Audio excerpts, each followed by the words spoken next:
nkwanhyia dodo no asisi no bi wo ha behwe no emaya wo mo ahwehwe piansi ya hyehyɛ ntade awtim so obaitu gyinagyinam nanim na chi nyina gyinagyinam ahyenkafo no ya na wo ntimi nyi wo mani nyina kan obi na man nkwanhyia bebre ebemayi mu enia ahyenkafo hwe mato ya wonum ntumi ntwika yina chechefo so panimfo chemo sese ya fibia chechefo mpem so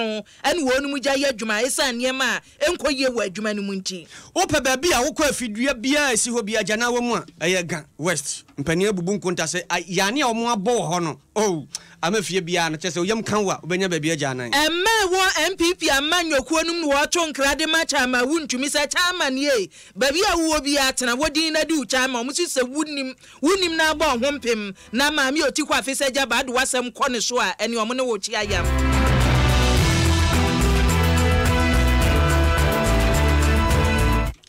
Enzambika sansem hu na nwumere yesi adwa ya de ebram na pesmakafo yesi adwa ye ba bia mamu anya bia tie no ye me Obiri Yeboah fentem fremene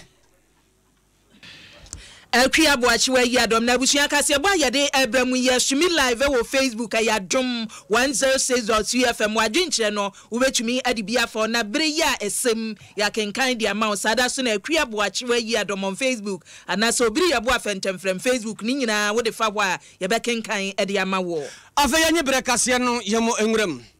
Ghana mampani nana adodan kwa kufu ado ochima piesie bema boada ene wode nanum asem atodwa abrane alata memu mranimfo wo badwa wotena ase won kabomu ku akese kakra oboda mu emu na Ghana mampani furu simpie ene wode tudwa se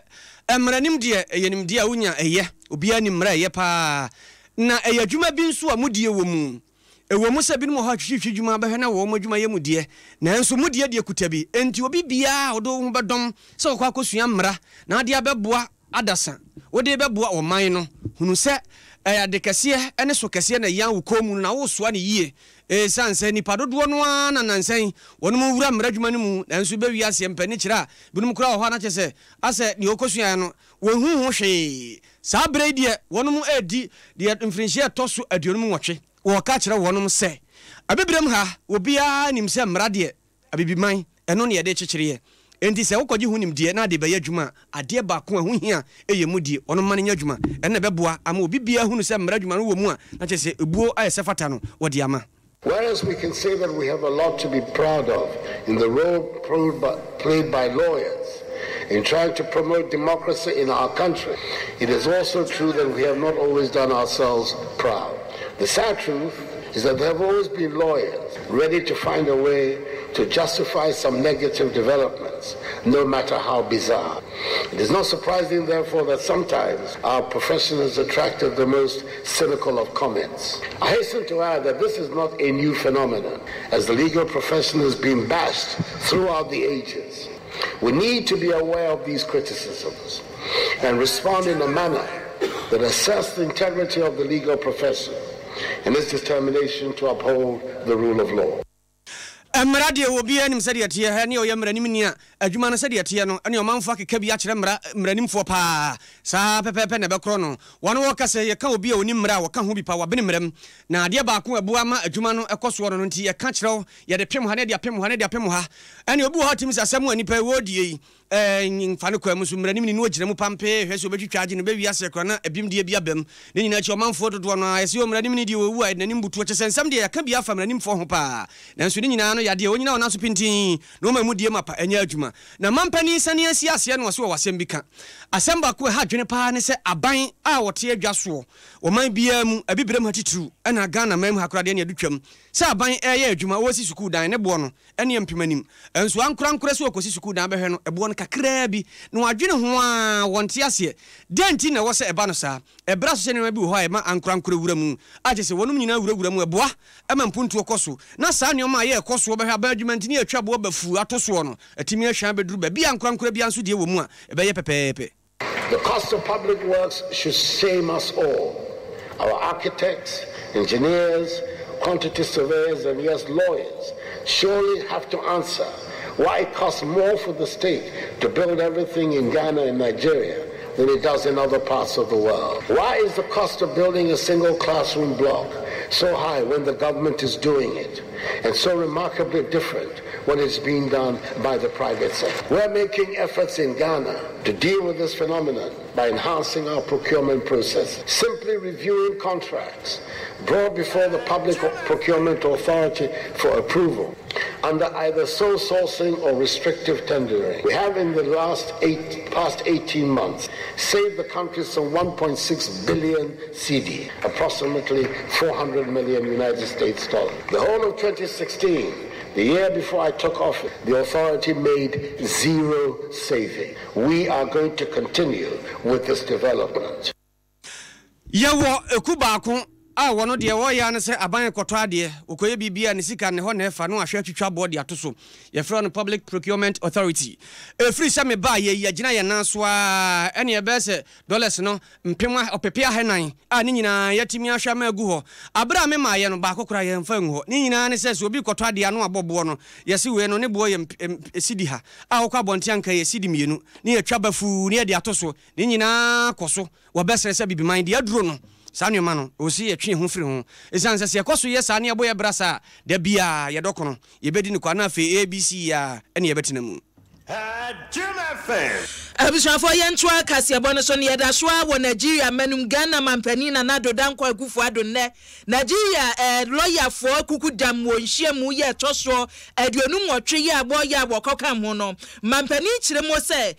nasemu a wo kan wode adesade atudwa fa senie mu kwanye a mpanimfo befa so ma bibima ne matumi akoso a no onkan nwa nanum osese no bedru mu Ghana ase ya wonu fibro betena soe watumi atoto niema maseye kase aseni adwuma no a wo budget kura won saka no wo so watum ya sese wanchemu aduanan nso 47% afimpinu ani edu anshum wo se wo mpadimfo de bi kan mo ama nese wo ko meya aseni adwuma no mu a eniema wo se won saka no enkakra niema ekoye mampani ade sede ne se asommo hodo ne nhyehyeye ekoso wa bibre masei no wo so wonde ni gidie ne sese mpanimfo hwe na budget ya botwa baabi te se woni e womra hyebadwamu woni ahwe asenie so wotumi masika no mu a wo se no na be ma ne matumi akoso Abushan Yeboah modesi ensa be ka mampani ne ne de atwudwa na nya wonko en wode so ye mampani sa kiremo se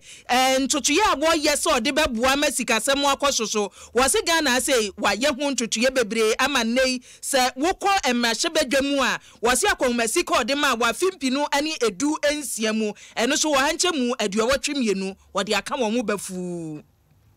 I've stated before that strong democracies are built by strengthening the institutions of democracy rather than the power of men, and that the gains we have made in our democracy due to the sacrifices of great individuals must be protected by great institutions. In order for us to build a continent that meets the aspirations of the African people and opens up opportunities for all, we must prioritize our budgetary arrangements to ensure that funds are available to strengthen key institutions of state, such as the legislature, judiciary, fiscal institutions, amongst others. In the case of Ghana, since I came into office, budgetary allocation to Parliament has been increased by 82%, using 2016 as the base year. The judiciary, within the same period, has also seen its budget increased by 47%. The parliamentarians hold the key to the budget, so you have to understand why the statistics are the way that they are.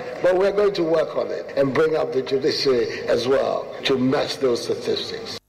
Eni mampani na nado ena ne modern ma wo betena so wabo akwamasi odi bia keka ho emna so badwafo ochemu se ne wode bafu wonu mu awe asanie so wo so odi bia ka mo no awie ye no ode ade sede ato abibi manya nim se akanifo ye da no so opese fa hudie etumi koso no wasom dwowo atenti ni gina ne naso a ene asanie adwuma ehwebwase nyina wo so wonhwe wo fa hudie wo mfa ma wo menye se mampani bi te so a no ono no obeche so munye se munani se wabra Yeboah lawyer for ni judge for wobetumi aye adwuma no. For us in Ghana, the independence of the judiciary is critical because of its constitutional jurisdiction. Reason why appointments to Ghana's Supreme Court, for example, come from different perspectives. As Attorney General, from 2001 to 2003, under the government of His Excellency John Ajay Kufuor, I had the honor of nominating for appointment onto Ghana's Supreme Court distinguished jurists and academics such as Professor Samuel Kofi Datiba, the late Professor Teria Modibo Okra,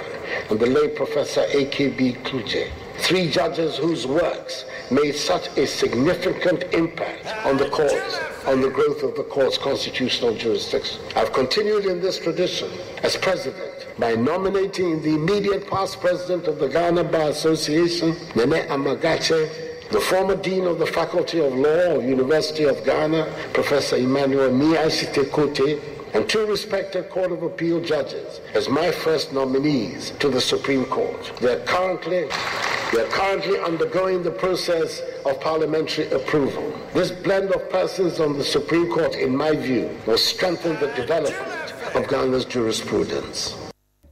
Mampani na Nado Danko Akufo-Addo and Waba ye Supreme Court empanimfo a wapejabo ajajefo a wode wo ekobo no modin wode tutu dwama akoma wo Nigerian Bar Association wonhia mu ya wato nsafre no na okasa wo hoi Adom 106.3 FM sunie no sia Kasiebo Naket said yatia no a won hwehwe yede ma wo asantemantam dia otiri ye papa ene wa yinhira 104.5 affiliate o mai ni amano ne obi agene dia ato apete yankoye ne mampani si wi nyamso mpafiri ho ahonidie ena edi ho na ahonidie no nso ye mu ahodo wo mai yade ba ko age asabamu eye janan bia a ebi ni ni dia fi ahodo mu nti ebe wi ase na ye to ede hyehye nyomam ye kyekere to twene ye gie na ne dia gu basa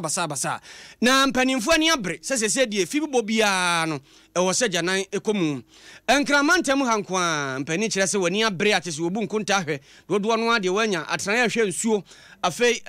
ahonidie mapaso ewo mayi mu wa hyɛ sɛ dollars no pepe wo ha ne aduonum ne nyinaa ya foto a waba World Bank ebo ase de be ya ene afi bobo bia no yebetime anya ajanan bi ade abata ho na free sa mpani ebubu nkunta ya besi na America sei wo kyerɛ mu sɛ ne ajanan hodo a wabobɔ asisi fie ho no a bɛsɛ mpem nkron ahanan adiosia enum na ne nyinaa mu no ba bia omo anya dodo pa wo mo atimi agina omo naso ama saa ne omo yakoso yie eye Gan West Gan atoya mantinum saa mansi na akwa ne omo abododo pa apem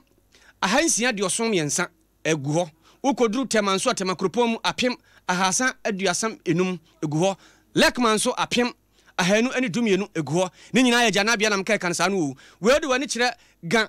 anafo ukoduru ho a wode ye wo mo anya dodo aha wonwetwe ene aduonu enson enkran kropon kakraka yi nyina aha wonwetwe aduonu ba ko lankwantana nso toaso aha nso ne du ba ko ukoduru ahama nso de a we eye aduo aha nkron ne nkron agese toaso saa na wopani a wo hwɛ madwumadi akoso engineer George Siedu ene ode atodwa sɛ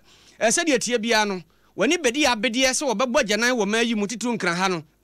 ɛdɔso dodo wanya kura no hwie bebe sɛ empim dunkron ne wɔ ha de wobɛnya guo sɛ de bɛyɛ afi nkwa wieye no na afei wɔ mayi mu adi ni titru nkran ha babi abefa bia na kyɛ sɛ gyanan tutugu bia basa wɔ ma trampoa no egya wɔ no manan yɛtena kamu gya wɔ no manan nyina no na to atwa ma boa ama yade hodo ya na gyanan kɔfa ba no yɛhunu ne bia mu mayi project no yɛ hwɛ Ghana no ibe trouble modesi ibe si be 19,100 na bare ntimi enfe no na nema no enkoyi ko de ubo no ene ntiase no na same time wa we launch national centricity campaign na media no na no mutse no no mukati munya mu de mu uji mu no ama de ubo no akwachiri ama dodo na wo so na na agudie no no ayade dia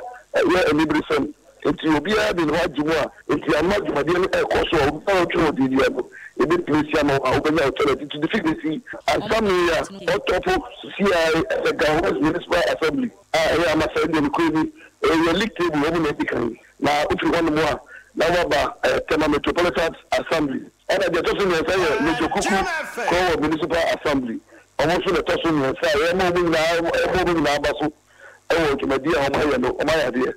Tinaka say we no football league Sameka say nkan Ga South one maji kuru anasi wonum na so de dabi Gan West wom na nka age de na nkesi wom na so abla afokpa woni engineer George Siedu to anko twetwe ne so ana obi san sempani sesei mo aye nkra hanko na mantam enkro no aka no ene de esan beti aka no de na mbaye ana wo kire se sesei wo mo pefoto a wo mbenya sika wo mu na kyese mantam aka no wa hyase de ho nso de akwa wonum se de be ya hodidie mapa ho fo nso benya bie yetinye wo se akoso ewo beta aka ato mo na me kase no wo beta aka etimi akoso no abai SS and Hanqua, we are successful. No, we are going to replicate the gains and the sources. Other regions. Abai ni World Bank egusu ekasase benyabwa na support na ngodi agwa greater crime. It means to be a follow up to a project. We cannot require and you actually other regions where almost so situation to say and can have the man can handle as to say we don't know about the age more and about the brand here it is the floating operation no and more situation no a year more compounded and it's in another day this year so yes, all problems no have more. That's why you didn't communicate. You did the other regions, no. You need to go Kumasi, any Tamale, any other areas, no. Almost also no. You did the corona, almost Yeboah. Now, no one else who want to. You don't come and think it get in as well. From almost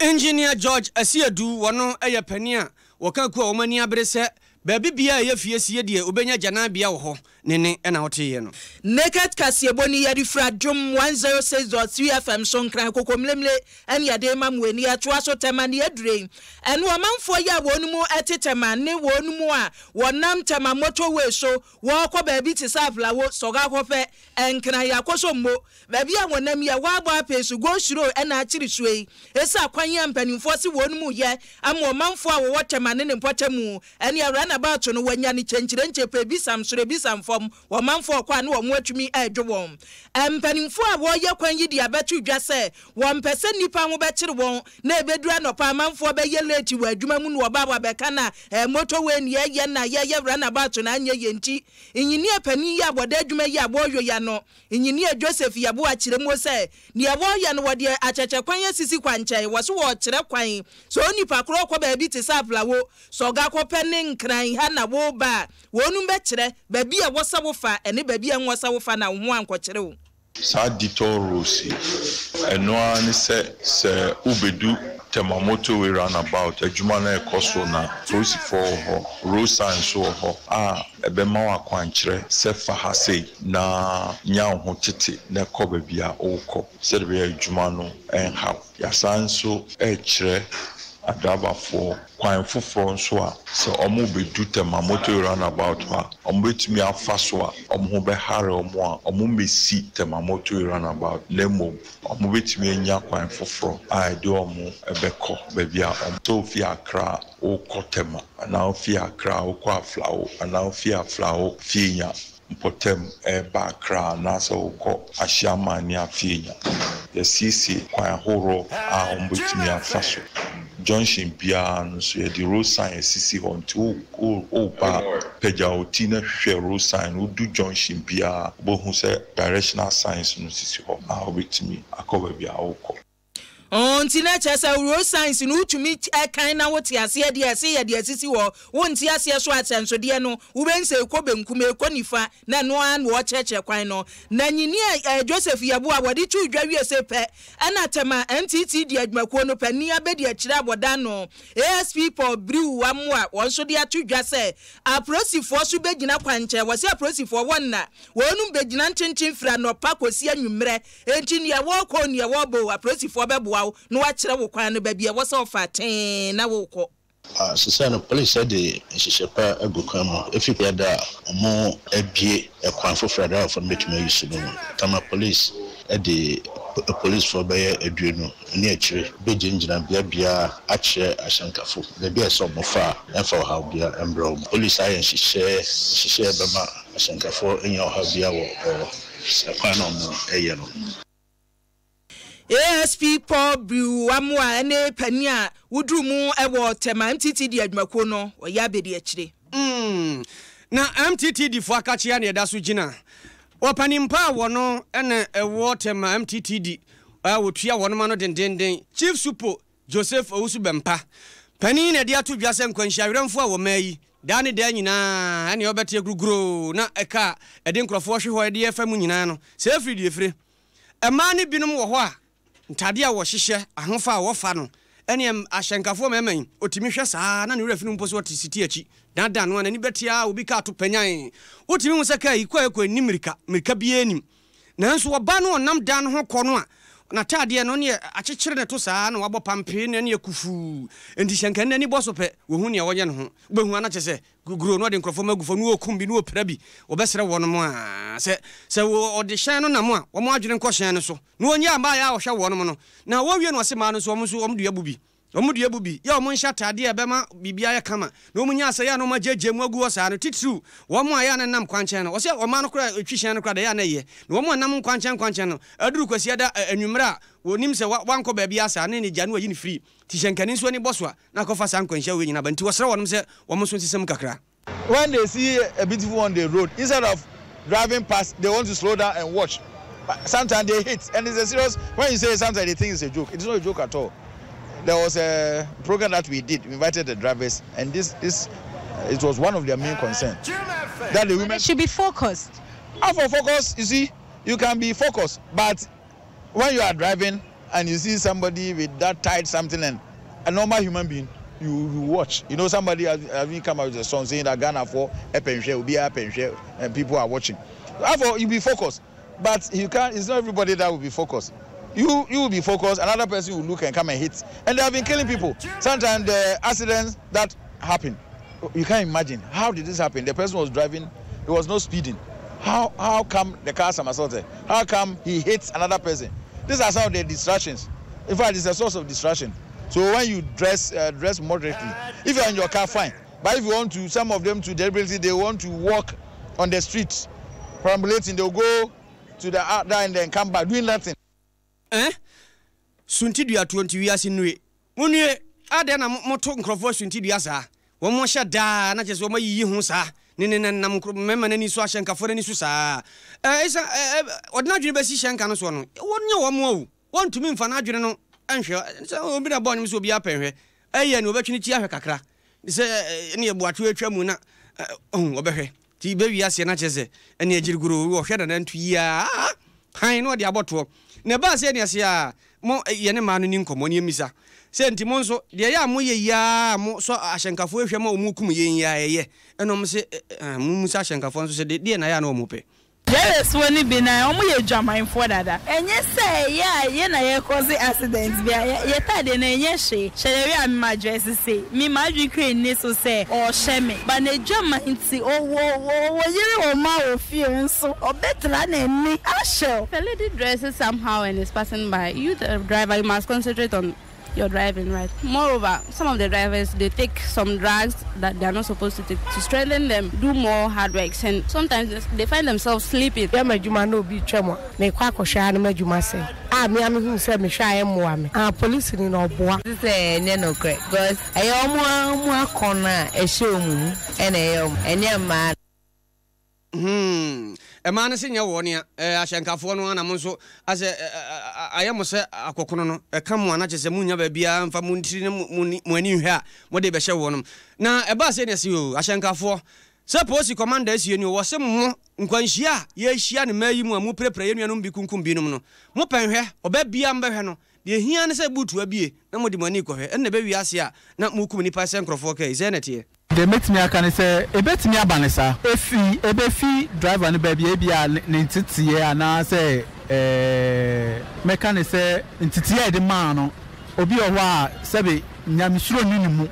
entino bibi like ohu bibi say it me attract no na adwimo akoso anka se pay attention when driving also accident ne dia e wo ho fitititi see so you careful accident in but some passes because of tare man mo shentina ma hwehwehwehwe netina ma se ma be mesusu se mpanifono wo watch na this panifono omo driver omo se see cars now bano majority of the cars are automatic and omo driver omo de omo samba ko di guitar phone no mo miamia so no mo di phone you call no drive wei aya hyenkafo ne bi ana wonom akere wo mo adwene no won so adwen kire Facebook live Adom 106.3 FM uko hwa na cheze wadwen kire de akoto anase Obiri Yeboah fentemfrem kuabo acho Yiadom ne nyina breso a yebekenka ma yenkoyanim dia abusuafo ye ka mu se fiade ebei fiale ebei anya gro ampa ye bedwa and ye Perez do ma doom praise a brain aso no damreku tuatua sa so na Dina Hamilton et movie 1 year keka mo kwaku jasi na ne waye pompom fi utim sa wa hyehye pa no abanti dwumo a wo betwa gu William Mike ne 1 year Keben wo do dia ni se ticket no they say abagbocho bra multimedia dwumakoma say Joy FM abusa kese no mu bedu ase ya dudu obi awuhia sofo awuhia bia ma wasafo mma momomoden momagibi na enuru fiada na asa unipa kro na enyu obi na akumantwi ne etoa so ane epem ade akoyanim enawia ya wo premtwbre Kasiebo mu na achiefo ye ma munya ne ntie se MPP amanyokuo no wodwanchani aboda no asante mantamu Chama wuntumi se maami otiko afisa jaba soafo akane no ohwe mma mofra mema ne asetena mu yedie nsam so posu ya mampani de ma no se wonko yitili ya boso wonko no wono wonte ase enti amfa ho ne ne maami ne de betu dwa se wonde ani kunu dada na yade wo kwahwe no Chama wuntumi se da bi otiko jama itili wan we na adwe so wonpe mampani anka se wonko chichi ntosi no anka se wonko chichi aposo so maami wo hu ne se wonpe so obekọ no oka de asinanim se nyo no nko no ye adwuma edomo ye adwuma wonu se ani asante mantamburofi ewotwe emma no odi burumu sa ni nyina bo ye adwuma beto ne wonya aposo ne chama ya no odie eti sa wo wanya aposo ni bi na kọ na se wo nkọ a mampani wabu na nimtia nti wo mepa chewo yenti chama wuntumi na sem o kan ye na fe maso etwa na da pa mfantoa so I was set up Pagana for Unina Chow, or Mampani or Hot the Magana for Unina. I was so Pagana for Unina Chow, no poor Mampanina Chow. People like us, we work harder than her, and you know, the preposition be and we be loyal to Nana to Dankwa Kufado and his government. Nina say.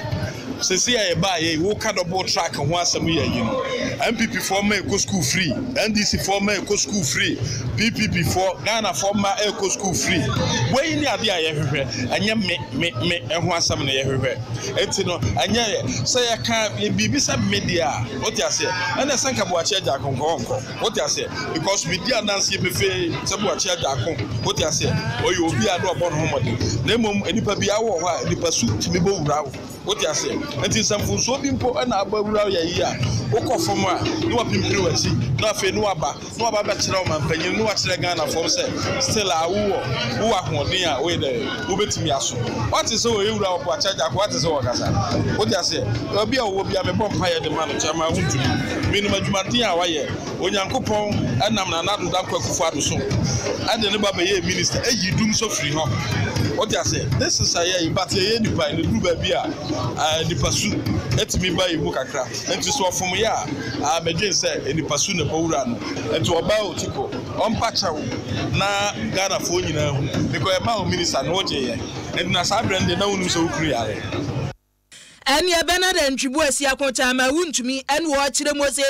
ebe ye de ebra na bedi Ghana ase ya woni ha awia wutim mu hye condition man de oje ye kwana kwatena wom kakra ndi e wo twetwe hu so okunu ya wonye okunu fu anna wona ne tie wukunu dada nti bra be pa chewo emekwo bi e wo MPP amanyoko no wo so aba abonte na wo di tudwa se cha ma wuntumi wutu kuma se awe so tena wukuma se na edwene wo ho ba bia opesa wo de wanudu no mo so wanunu wo mampani no yi maami otikwa afese jaba se wo meye adwuma eti so wo se wo mpe na se mampani na ne boafu omra bonti na emom se wo pesa wo kire se wo ba no wanka se bia mampani mibu na nimtia na emom mekoye mikunu dada na so ntia se wo se ne ye hyewobo ja ne ye wo keka na omunya tie se unsumika fasamuna wanka ni ye every say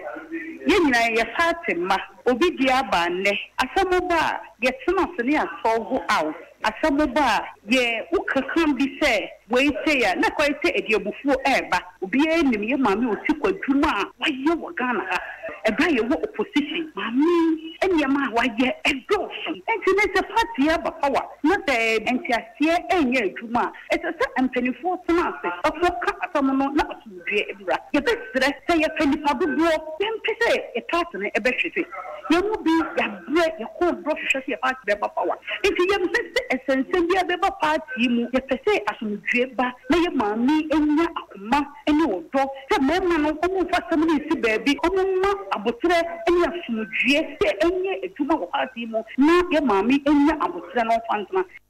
And your man be sure one MPP a man your quanum no watch a musa chama wouldn't me. Ma cane one mobile penny 1 minute more near our pen work and tis I would want to see a manichomu na fatina one mabusia. The aquasho MPP a man your quayimuno. Mammy or Tikwa Fisa Jabba or Babon to a city, new Kunuda than our Yadian war shen war. 81 years so one Tiasian in Yeboah Beno. Yankwa Maso, Yanipen no Shanky Town, dear so University of Cape Coast, say Department of Communications ahead Yordano Dr. Eriko Poku Mensa wa manaso Dr. Yamwaju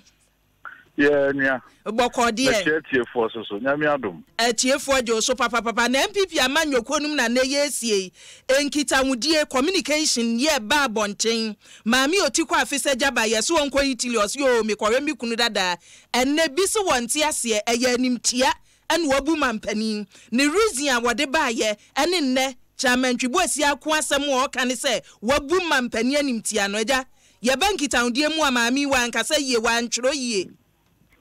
ya medase say aseme ba nkofo aka ho nsem bebre na ne madwene wo no me fi se maami otiko jaba president etrimopo ono ana strobi appointed no was saying ni kokonedi ana president aka ne team adwen say we dey ma anyi wedi mpo na ma post foforo maami otiko jaba so wo ho akanya so beche na adwen because a political appointment na ye de ma onese opa when ije ho awusum when nye ho sto awusum na se de TV ano also timi ma reason ta se be beto asomo me kakra ha mi wo mu an se say menye politics bi ono won say before then so bi jai politics a warrior ama say amanyo ko de no hwahye mu a osomo a na je wadwen ho ye na bibia ni ho na e be di say ma me no pese ode ne dwumadi a odi magana ban ana say politics a warrior no de to ho until say appointment yi by na je bibia chese ade na ni nye ho na de America nyina na say kakra ha me ne say o ho kwan say obetuma kasa position no na ni nye ho na on serve na say enam saa sim we so na bia obeka say bia onye politics bi o eno na ha me kakra no na say ewoni timo pose onye politics bi on dia ene e fine na bia bufu ama say ho yaudie kakra enti asem we current menya appointment na menya politics bi o na be ha kakra yes we MPP mo pen yes na say was someone dream and answer oboto ye now reflect over some see no na fi o sa person oba wachi na beboa ha dream ma me no me dwuma dia we die ma mayanyo doctor meba o sani e wo kan ye bi asipen nyo no ni manwoni odi kan a waka se menya politics aso obesan ya ba wo ba enti ma mi otikwoja ba se da chimbi wo kaso obesan ya ba ensunsanso ben na wo ne political career ne so no obensen kofo I refer we say the president appointed no na obo ya nyoswo nti na ade ho abufu ka say onye politics kra bio me da na me fi se bia nka obetimi dia so an say okohwe okunu no a ne no enye ho bio no okohwe no no ahwe ne ma ne ade na wadwen no ho na echi no person obesave bio a we magana fo aso ati that na se ne party no anase na manyo ko no da score abemu a ba aka se wunye bio a na echi no ba aya na ma ho kwan man ko for den sem efafa dodo na o hwe ma me ne dwumadi a wadi ama party no ene ga na nyina na we na be ekotwa bia beto ho no ma emfata na ense enti media me ma dwe ho kwan so aka se position onye for whatever reason yo se wo hwa ne akoye nchinwahye wo MPP mu no eye sene Chairman Twibosi Akua ka se wabu mampani animtia asam no sa wo hwa ne letter yo de ba ya ne o kesi ye ne se me pese me nyabre na me de hwe me kunu dada ye o yade evisa me te Ghana e o mia na me hwe ni nti me kwa me ntumi hwe no enu no animtia ba ne wabu mampani animtia me nya ba no de chairman won't me de tu dwa no me san cheche mo so obu o mampani animtia me na nya adwun ma me no se ne ma na ne kunu na obehwe se bia obekwa akotena abuchi me mo na betete o ntem na onji nya kwan hwe o because the yare bi wo ho na obi yare a nya se okodi djuma wa abuchi a ase na obesa form nyina kodi ati wonnim see the situation is here ento no na sabi ono ne na busha for who say dia take appointments na e won sunsun so na be do so ama no njo be person be every akonya dia so timi e ka na adwene me fi say enye nimtia not at all they no dey on kwan so kan the chairman e kan dey me fi say wa twa asem no dodo me na nya adwene ma me no dey okan no mama the reason here we be ka say bia no reason say onya politics and obija politics and keji anka enye sa akonya risk no be fato de beka but uni na adwene mu adwene ho e dia fi say we dey na be akona na Italy na ho challenges ni ade be bre me dwumadi odima okuno ne ne hope de on ne ade e be ha adwene nto to no twene ho a e be boa but ma menen sa anwene ho bi on before me fi say a lot or enema to be my yama the party no because ma o say bi omudi akotena party no odi enimo pa enti onwene ho bi me na wase emfansi adog bibia bie mu ebesan aba una so abusua for Dr. Eriko Poku Mensa or University of Cape Coast head of communications department ene na twetwe nkoma ene ma mi otiko ese sanbra na musa sanko no abe mami otiko omra meboa na emma no amanyoko no wonko anim na don komi ana Vodafone se men kanche osese dia Adom ada so kran unse o manya mfrinhia du nti wono mo hye ho fa de obeto bia mpeswa edu mpeswa du credit na obe chese bibia no nyina fofofo mpeswa du nti mfrinhia du de na bibia da so bia edu wonim se voda de wode no ana wode asem ti kan ho na nso fa ho be hye Vodafone dwumadi no bi na nkra to nye de abra ni aba mpeswa nko na di dwai energy emra asa wo ye hyenkani a wutie men Total Troxy Club aba no total fo na de aba eye kama papa ni nyina ne sa ukuta wa fidie tetamfo anase nke meka moto anase de da de ponko na miensa tricycle na meka no ka nkumankuma ya abayi abobo ya nso ka ho pragia yi ni nyina utimi eba betwero udin na chese de waka kuo no ya nye o kapre t-shirt credit be ma sticker ne sa de aka ho enti tumirika brai uto fam no a na chese ye de amount ni atwero udin kama achede pe ewo no nyasem ketua ti Total Troxy Club fa ho hyem na ode ho hyem abon sampa enipa wo ma na MTN na frɛ wei wose kosoa ma wosika wo wallet no mu no enhyem na fa di dwuma hodo woto nkra kro odi sika mani fie di bi ma busua wo so yi bidie no na ebobo ano akrade se de be ya ene Samsung S9 Plus Samsung TV iPhone X ni nyina na chese wadi bia no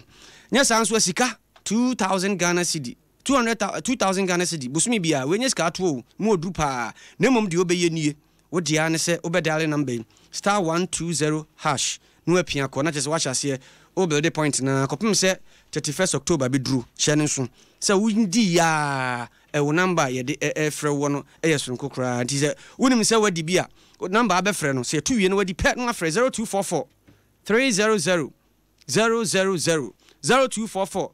300 000 na chese ne waba na wabaji wakrade ye bafu na odi mirikatente na de kɔ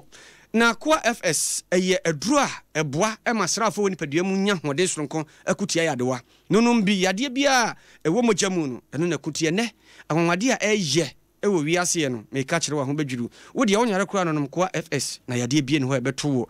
Grace Homeopathic Clinic eho na so tumirika kokoduru ho se pe yade bia ha wo no omunya abotre hwew ehwehwe mojanum nyina na afi ya pe eno akade ne anu aduru na jese de aka na tipa odeko anche yebetu mirikatente yede ani acha santimantem mu na chese ya cross over si akire na ginseng power capsules be ma mini bio na o mema ye no nyina ne nanso na fe wadwuma kro efie de ne abonte de nyina sikamera fi ani genso mra se de be ye beboa wo yentu mirika yen cross over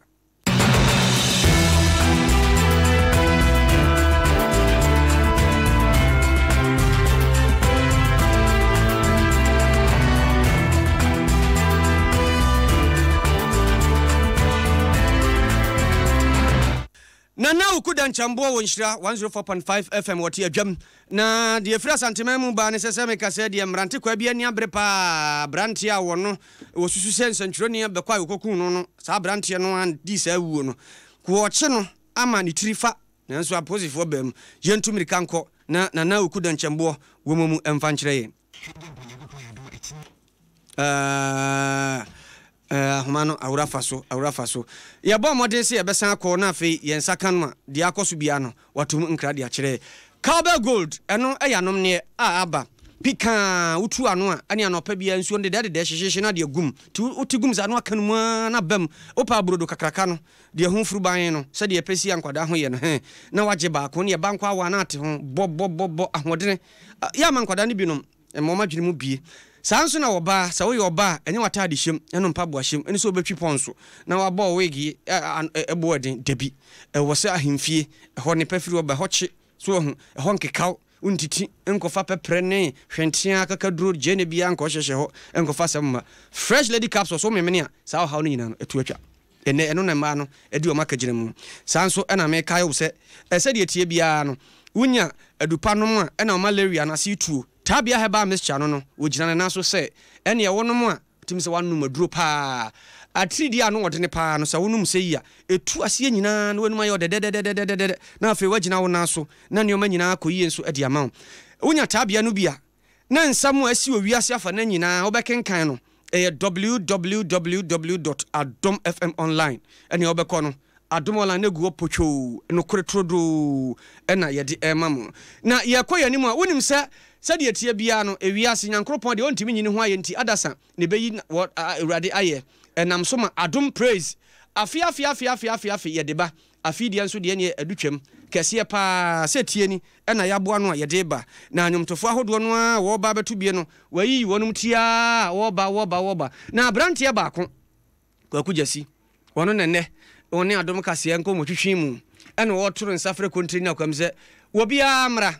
na de besie nyame Adom afiada no kyese untimi mfo ani hwe sanse nyankopon besane wona yeyie mu yakobom onyom tuo mu de adin de ko bu Jericho afesu ogu ya manne Israel ma de ne ho no sa pepepe nyankopon ye kosoro na pejane no sanse se pejane sa na we konkurun wosora na ne nhira no atigu ye nso enti ya nyina bom ne ma nyame so a sane gu Adom FM atiefo so na sane gu ye ko ho so no na sane gu Ghana so ye ntie kwakugya sinsam a odi tudwa fiada de chese eye fiada kronkron ye be hire nyame ni ya kamfo no ni ya peja no ama ono a chese nyame otetsoro ko obebre ono a obebre eti Friday de nyame ya Adom a nyame tonkwa acha ye chese bibiresi ni anya ye ni de kekewo that's right minimum something will happen e be sini say osese ye man so say ono nyame obetwe akra ma ne ho me pacho I was looking for this opportunity na nyame so amana ba woni bremu nyame de wo to no so a chese udi empire wo bibia ho na nyame ni bremu no nyame oti na yeyie mu that's right oti ayeye emu no oti I wish a Friday no try again it's Friday there nyame Adom a ampaya ebeja osoro ba wo so amasase akasa osoro besane ewo fam a Perez Dome enya sem ketu akra ewo jowulu enu nti kwakujasi ana wote so okasa na wapani a wono wo hwe badwumadi ahodo edi ne ha nyina ekoso chasna event organizer eno de atudwa se we ni de toso nkron na de toso nkron no unsa so okotwero kunkrum a nkron yade a edi mu pa kire wo se de eba be si fiada ama de ache no soronko enioma be sisi pa esanse onyom to no de de beba no ukwa we sampa enioma sane wa brabom na sabre ticket na ba begu ye ton ni nyina ebo na nyeden edafom City Ghana pe City Ghana City adiosia 60 Ghana oba dankesie e omu ya Joy FM kokomlemle he ya Fanafa Street oba bigum brabaje odi ekọ mu am ben airport nso monko airport share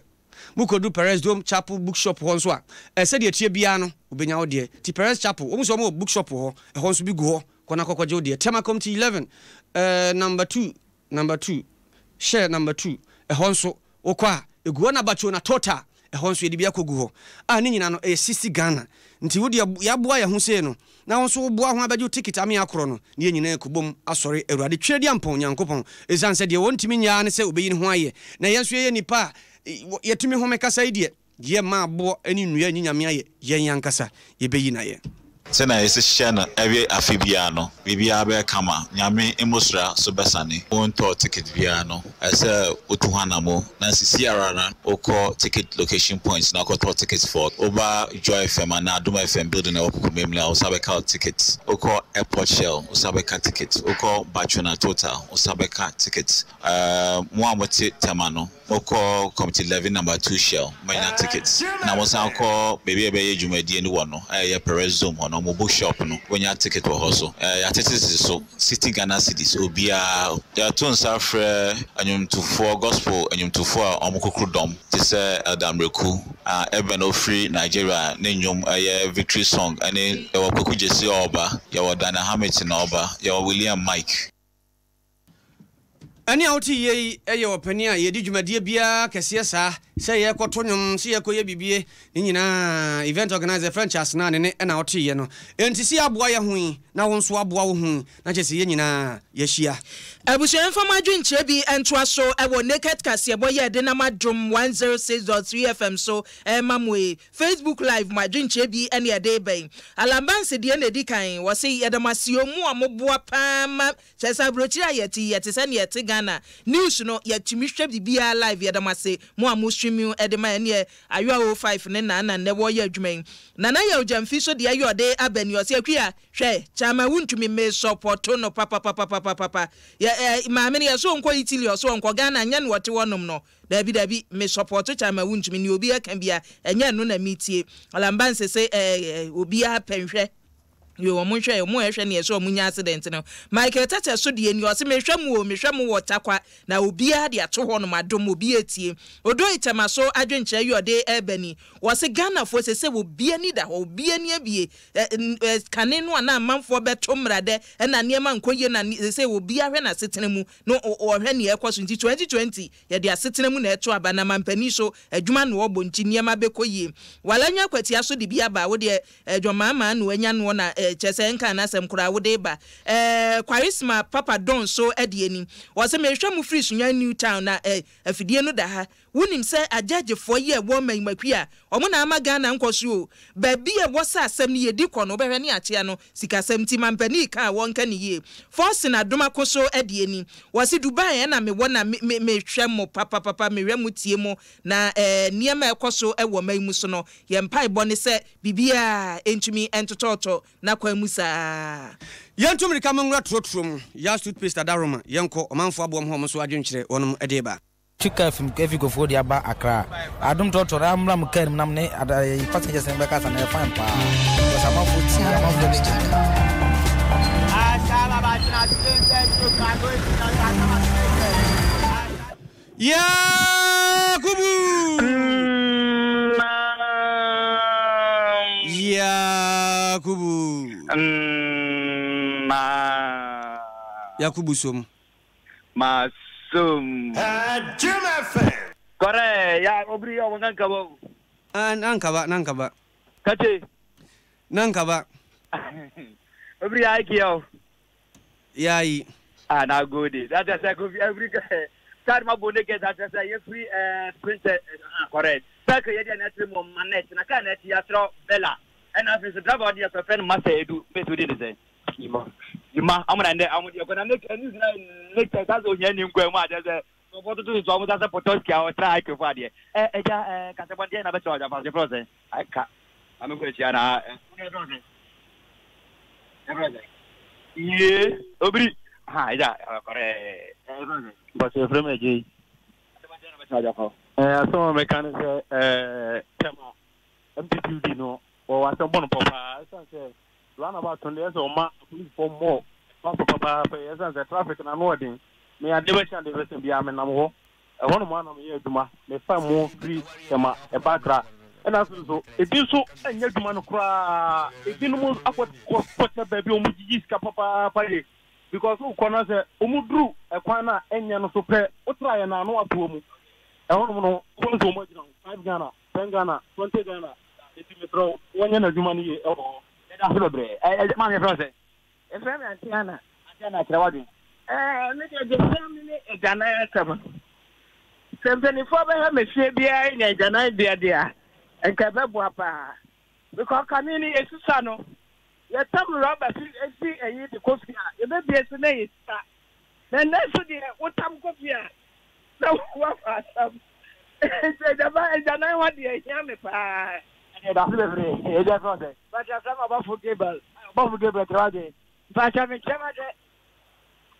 de afa o su ban pa de ne ho but so for no omo na enka so ka say as we see so for the community plaza echo asole den and so adia e chese enye yes kiso say yes say want aba say ho chain osra men timeless yes say ho na ya no fun ya push na me ma say korea atie tinti dia dia so for mo de no mo preaching fa e ma no pa no mo na tro me ma tinti dia be asema me kanon you sabajo I anything just toothpaste ada romana ni obiri we yenika potibia ya fro yenika na mebia trotobia yetimi fooding come on go wakata munsam amanyosem aninsam for baby Adom trotro ene yebowura mu no ya toothpaste eye aposin odi twiusi amasen eye fitaa kama eyi nka bia wo anum free ho kama na chese watimi adidi sa nso ene wo no brush kra ho e no moton ediwura dodom nyina monum da ho unse bi ho ade twiusi wi antimi didi nso we odi twiusi wi ya otimi didi wanum de ya toothpaste no wo na kuta ye mu ma trotro yebowura mu na voice of the day Vodafone wose daachi eniji efe pa nti no mo aba ye opese eniji a wose uma Vodafone e kan ho ja na mbaye Vodafone diwa kaginamu a ene nka so abeto nyina no dam yopo ese ko wabo ho na eniji ho wose ameso abo am CB men and women capsules e dru CB men capsules no de ye ne be ma ojonso a na emu apa mienu wo hu e ha no pa just obre what you so me ya rubber uhia CB men capsules so ne dia ye ne se oba na sekika no nsuo free hoba ankan ba ne nye ho a woni be ma compass kra so kodi agwatenkani ho uhia CB men capsules ononum bia e be bo sa anwuma na nsuo mu voice of the day yemfa amamo abafra ba ngoma chichede small boy knack a snake but you don't knack tortoise. Abofra bongwa o match today. Child bringing the what can snail. Abofra bongwa o match today. On the jump I want abro for dinner cry say. Baby don't scratch I didn't know. Okoton one ma. Crown don born bed. Okoton one ma. Okoton one the bluff one. Crab do born bell. No Marika. Okoton one ma. Animal give birth to their own favorite or something that way. What's it? Animal give birth to their own favorite or something that way. Owura, adan. Enim gwasem fato keniba. Disgrace don't deserve a can baby.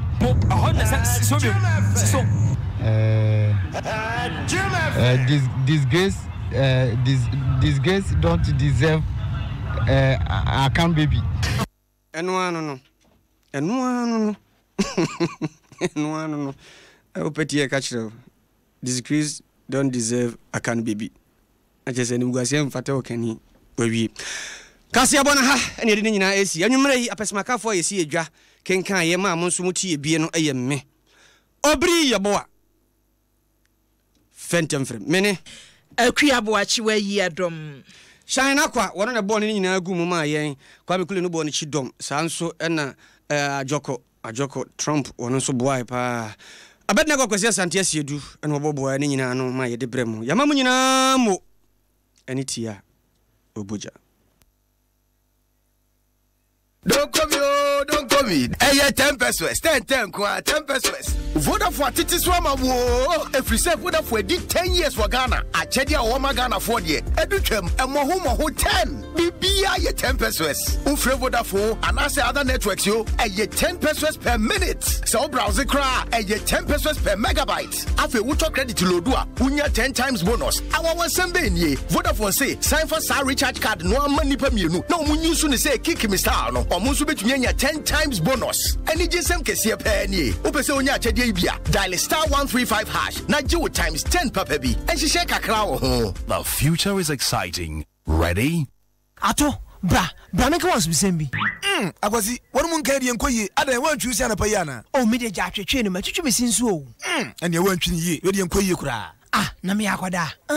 And your toothpaste for na me use na. Na use yes toothpaste. She paste ni de nya na odwomu. Na so nya ni nyina na yeto. Ope paste ana toothbrush papa o de twetwe osia. O se be fita ma watimi afi o se obadwamu a. Eno na yes toothpaste and yes toothbrush. Eno na wiase mansa nyina agiatomu. Yes toothpaste, yes toothbrush. A nice combination obi agiatomu. Ya wo de edin, de anu omre, na eho ne ho. Wo hwe osia hoden so, na akoto de. Brush ni di akone aba ododom no. Na toothpaste no so ema fresh breath. Paste ne hwam, fluoride wom na boss no ban so o pepesta etuanum kankan ase a eno ane yas toothpaste na brush a eyi osiasen kankan de eno ane yas toothbrush yas